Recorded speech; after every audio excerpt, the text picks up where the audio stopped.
চলে আসার পর হাতি গুলি খাইছে এবং সে আমাকে আশ্রয় দিছে এবং সে আমাকে সেফ এক্সিট করে দিছে। আর সে র্যাবের সোর্স হিসেবে কাজ করছে। র্যাবের খবর নেবেন আপনারা যে আমি 5 লাখ টাকা লোন নিয়েছি এবং লোন নিয়ে টাকা আমি হাতিকে দিয়েছি। আমি গেছি ভাই কাজের জন্য বানাচ্ছি খুনি। আর আপনারা বলছেন যে তোমার বাবা মা বলছে, তোমার মা বলছে, তোমার বোন বলছে, তোমার বউ বলছে, তোমার অমুক এক মাইয়ার বানাই দিন আমার বান্ধবী যে অমুকে বলছে, যে সবাই বলছে যে তুমি এগুলো সাথে জড়িত। হ্যাঁ, আমি পাগল তো যে আমি মানুষ মারা করে আমি আমার বাসায় যাবো, আমি মানুষ মারা করে আমি আমার বাসায় যাবো যে আমার চোদ্দ গোষ্ঠী ধরতে পারে। মানে আমি এত বড় বোকা, এত বড় পাগল। হ্যাঁ, আমি বাংলাদেশের পুলিশ প্রশাসনকে বলবো যে আপনারা একটু কাউসার মোল্লা আর তার বাবা ইয়াসিন মোল্লা এই দুজনকে একটু জিজ্ঞাসা করতে। আমি আবার আসলাম আপনাদেরকে আমার কিছু কথা শেয়ার করা ছিল। আমি ফেসবুকে ভিডিও দেওয়ার পর দেখলাম যে অনেকেই অনেক প্রশ্ন করছেন, নানা ধরনের মন্তব্য করছেন, আমার কথা আপনি বিশ্বাস করছেন না। অনেকের একটা প্রশ্ন ছিল যে আসলে আমি দেশে আছি বা আসলে দুবাই যাইনি। আমি একটু খুলে বলি, কারণ এই 15-20 দিন পরে যেহেতু আমি বলছি আমি দুবাই সার্জাতে আছি। এখন আমি দুবাই আসলাম কিভাবে সেটা বলি। আমার একটা ক্লোজ ছোট ভাই আছে, খুব কাছের, তার নাম হচ্ছে কাউসার মোল্লা, তার বাবার নাম হচ্ছে ইয়াসিন মোল্লা। তো এই কাউসার মোল্লা আমার খুবই ভালো একটা ছোট ভাই, সে আমার সবসময় হেল্প করে। তার ওখানে আমি ছিলাম এক রাত ছিলাম, কারণ ওখানে থাকার পিছনে কারণ হচ্ছে মানে তার সাথে আবার আমাদের যে র্যাব 2 সেখানে খুবই ভালো সম্পর্ক। তার ওখানে একটা এএসআই আছে তুষার নাম, তার সাথে খুব ভালো সম্পর্ক থাকার কারণে সে কিন্তু প্রথম আমাকে ফোন দিয়ে জানায় যে ভাই এই ঝামেলা হয়েছে, আপনি জানতে পারছি, আপনি আমার বাসায় আসেন, এরপরে আমি আপনাকে দেশের বাইরে পাঠানোর ব্যবস্থা করবো। তো আমি পরে বুঝতে পারিনি, পরে ফেসবুকে দেখলাম, দেখার পরে সঙ্গে লিঙ্ক দিল, দেখার পরে আমি তার ওখানে চলে যাই এবং এক রাত তার ওখানে ছিলাম। তার বাবা ইয়াসিন মোল্লা মোটামুটি পাওয়ারফুল লোক আর টাকা পয়সা আছে অনেক। তো এই কাউসার যেহেতু র্যাবের সোর্স হিসেবে কাজ করে, তো সে আমাকে হেল্প করছে, অনেক হেল্প করছে, আমি ওখান থেকে চলে আসতে পারছি। আর এই কাউসারই কিন্তু আমাকে হাতির সাথে পরিচয় করে দিয়েছিল। আমার কাজের জন্য কাউসার মোল্লা আমাকে হাতির সাথে পরিচয় করায় দেয়। আমি তার নামটা কেন বললাম, কারণ আমার তাকে সন্দেহ হয়েছে।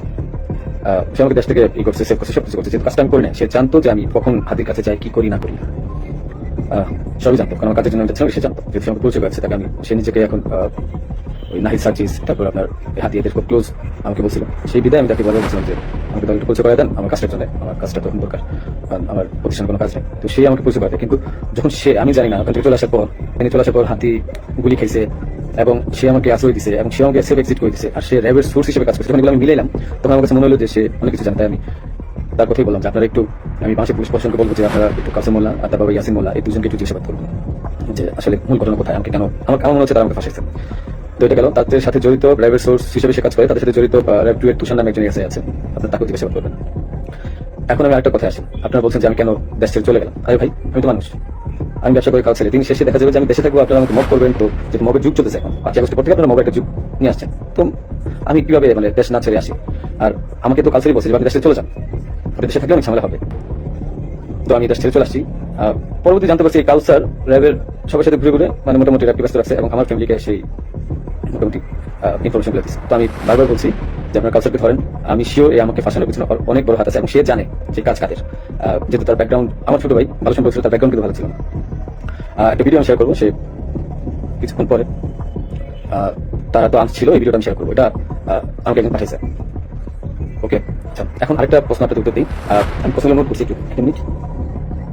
আচ্ছা, আমার ব্যাংকের যে ট্রানজেকশন, হ্যাঁ, আমার ব্যাংকের যে ট্রানজেকশন আমি বলি, আমি সরকারি কাজ যেহেতু করি, আমার ব্যাংকের ট্রানজেকশন প্রতি বছর যে টার্নওভার, এই প্রতিটা টার্নওভারের ব্যাট ট্যাক্স দেওয়া আমি প্রুফ দেখাই আপনাদেরকে। প্রতিটারই ব্যাট ট্যাক্স দেওয়া। আমি ব্যবসা করি 2010 সাল থেকে, তো আমি ট্যাক্স দেওয়া শুরু করেছি মেবি 14 সাল থেকে। হ্যাঁ, তো ওসব কাজগুলো নাই, 1-2 বছরের খুঁজে পাইছি। এই যে দেখেন, 2022 সালে আমার 21 লাখ টাকা ট্যাক্স ছিল এবং 2023 সালে আমার 60 লাখ টাকা, এবং এই বছর কিন্তু আমি 9 লাখ টাকা, ব্যবসা ভালো ছিল, 9 লাখ টাকা ট্যাক্স দিয়েছি। ঠিক আছে, আপনাদের আরো কিছু প্রশ্নের উত্তর দিব আমি। যে আপনারা বলছেন যে আসলে হাতি টাকা নেয় না, হাতি অনেক ভালো মানুষ। আমার যে 65 লাখ টাকা আপনারা বলছেন বাজেট করবেন, এই 65 লাখ টাকা আমার 2টা আইটি কোম্পানি থেকে আমাকে দেওয়া হয়েছে এবং এটা পে অর্ডারের মাধ্যমে দেওয়া হয়েছে। আপনারা এগুলো আপনাদের যে সিআইডি আছে তাদেরকে বলেন খুঁজে বের করতে।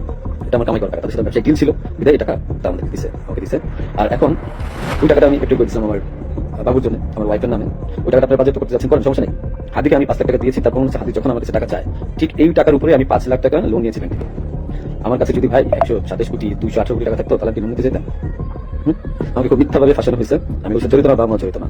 ওখানে আপনি আপনার বেশি খবর নেবেন আপনারা যে আমি 5 লাখ টাকা লোন নিয়েছি এবং লোন নিয়ে এই টাকা আমি হাতিকে দিয়েছি, কারণ সে আমাকে বলছিল যে কিসের ছাড়া, মানে অ্যাডভান্স ছাড়া সে কাজ করতে পারবে না।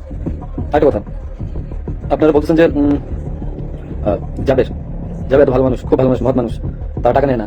জাবেরকে জিজ্ঞাসা করবেন, জাবেরকে ধরে এনে জিজ্ঞাসা করবেন যে এই গেঞ্জি বানানোর জন্য আর গেঞ্জি বানানোর জন্য কাকে বারবার ফোন দিচ্ছে, কার কাছে বারবার টাকা চাইছে, আমি ফয়সাল আমার কাছে বারবার টাকা চাইছে। আর তাদেরকে যাবে আমি প্রথম 10,000 5,000 টাকা দিচ্ছে, বলছে ভাই হাদিয়া দিচ্ছে যে নেন ফয়সাল ভাই। এত সৎ লোক আপনারা, আমাকে যে মিথ্যায় ফাঁসাচ্ছেন। আমি গেছি ভাই কাজের জন্য বানিয়ে দিচ্ছেন খুনি। আর আপনারা বলছেন যে তোমার বাবা মা বলছে, তোমার মা বলছে, তোমার বোন বলছে, তোমার বউ বলছে, তোমার উমুক এক মাইয়ারা বানিয়ে দিলেন আমার বান্ধবী, যে উমুকে বলছে, যে সবাই বলছে যে তুমি এগুলো সাথে জড়িত। হ্যাঁ, আমি পাগল তো যে আমি মানুষ মার্ডার করে আমি আমার বাসায় যাবো, আমি মানুষ মার্ডার করে আমি আমার বাসায় যাবো যেন চোদ্দ উচিত করতে পারে। মানে আমি এত বড় বোকা, এত বড় পাগল? হ্যাঁ, মানে এটা তো মানুষ কমন সেন্স। আমি কেন বাসায় যাবো? আমি একটা মানুষ মার্ডার করছি, আমি সোজা এক্সিট নিবো, আমি কেন বাসায় যাবো? তারপরে যে আপনারা বলতেছেন যে আমার আমার মা বলছে, বাবা, আরে ভাই আমি জেলখানে খবর নিচ্ছি, তাদের ওখানে যাবো আমি, আমার আত্মীয় থেকে জেলখানে খবর নিচ্ছি যে আসলে কি হয়েছে। আমার ওয়াইফ বলছে, আমার বাবা মা সেম একই কথা বলছে, যে তাদেরকে বলা হয়েছে বারবার যে রিমান্ডে যদি 164 না দেন তাহলে আমরা আবার আপনাদের রিমান্ডে তখন কিন্তু টর্চার করবো। তাহলে কি করবে? তারা জীবনে কোনোদিন প্রথম জেলখানে গেছে কি, মানে এগুলো কি আপনার কি পাইছেন যে আমি ওরা মার্ডার করছি? তোমার কোথায় আপনাদের কাছে যে আমি ওকে মার্ডার করছি? আপনারা কাজ করেন সে আমি কেন সেই ব্যক্তির ব্যবস্থা করছে, সে কেন বারবার আমি হেল্প করছে, কেন আমার সাথে হাসি করছে পারছে? তারপরে যে ব্যাগ ট্যাক্স টাকা একটা পাবো দেখেন তো কোথা থেকে টাকা দিচ্ছে? আরে আমার কামানো 25 লাখ টাকা বাজেট করে দিচ্ছেন, তোমাকে টাকা দিচ্ছে? আমি ব্যবসা করে খাচ্ছি আপনারা বারবার, আমি বলতেছি আপনাদেরকে যে এখানে আমি জড়িত না একটা মিথ্যা ব্লেম দিচ্ছেন, কমেন্টের পর কমেন্ট গালাগালি করতেছেন, যা মন চাই করতেছেন। আরে আপনাদের বাপ মায়ের দৌলত আপনার বাপ মা কি বলবে? হ্যাঁ, আপনি জিজ্ঞেস করেন যে গেছি কাকে সমান কত টাকা সমান চাইছে, জিজ্ঞেস করেন। এই খুনির বিচার হবে। আমাকে ফাঁসানোর চেষ্টা করছেন, করেন, কি করবেন? শাস্তি দেবেন, দেন। আপনাকে তারা তো কিছু করেনি। হ্যাঁ, পুলিশ সব জানে কোথা থেকে পিস্তল করছেন, আমার সাথে ফাঁসা নিয়ে কোথা থেকে পিস্তল করে নিয়ে আসছেন। হ্যাঁ, যা মন চায় পুকুর থেকে পিস্তল করে নিয়ে আসছেন, এগুলো কি ফাইজলামি? হ্যাঁ, আমার বোন পাশে পিস্তল পেয়েছেন, গুলি পেয়েছেন, এই গুলি পিস্তল আপনারা বলছে বারবার যে তার পাশে চিপ, আরে ওই জায়গায় মোবাইল ফালাইছে, ওই জায়গায় আমার মোবাইল ফালাইছে, ওই মোবাইল থেকে ওটা ফালাইছে গুলি পিস্তলের জায়গা না, পাশে থেকে কাগজে পাইছেন আর বলি করে পেয়েছেন আপনারা। আপনি এদেরকে ধরেন অনেক কিছু জানতে পারবেন। হাদির সাথে লাস্ট আমার একবার কথা হয়েছিল যে একটা বিষয় নিয়ে, যে ও পারে যখন যে সাদিক কামরু মেবি জামাতে নিয়ে খুব আপসেট ছিল যে ও জামাতের প্রোডাক্ট, আমাকে বারবার বলছিল যে ভাই আমার খুব মনে হয় কষ্ট হয়ে যাবে। আমি আর বলছিলাম প্রেসিডেন্ট করে যে মির্জাবাজ ভাই তো খুবই ভালো মানুষ, ওনার কাছে যান, উনি আসলে ভালো মানুষ, ভাই তো ভালো মানুষ, হাতি নিচেও বলছে যে মির্জাবাজ ভাই কাছে যান, উনি ভালো মানুষ, ওনার কাছ থেকে আপনি যা 2-4 কোটি টাকা নিয়ে আপনি নির্বাচন বাদ দিয়ে দেন। এটা আমি একবার প্রেসিডেন্ট করতে বলছে, তো বলছে ভালো তো ভাই যদি টাকা দেয় তাহলে নির্বাচন করা লাগবে না। তো হাবির মুখে শুনে মির্জাবাজ ভালো মানুষ, মির্জাবাজের মতো কাজ করতে পারে না, যারা করতে পারে তাদেরকে জিজ্ঞেস করেন। এটা সীমা হচ্ছে জামাত শিবির করেন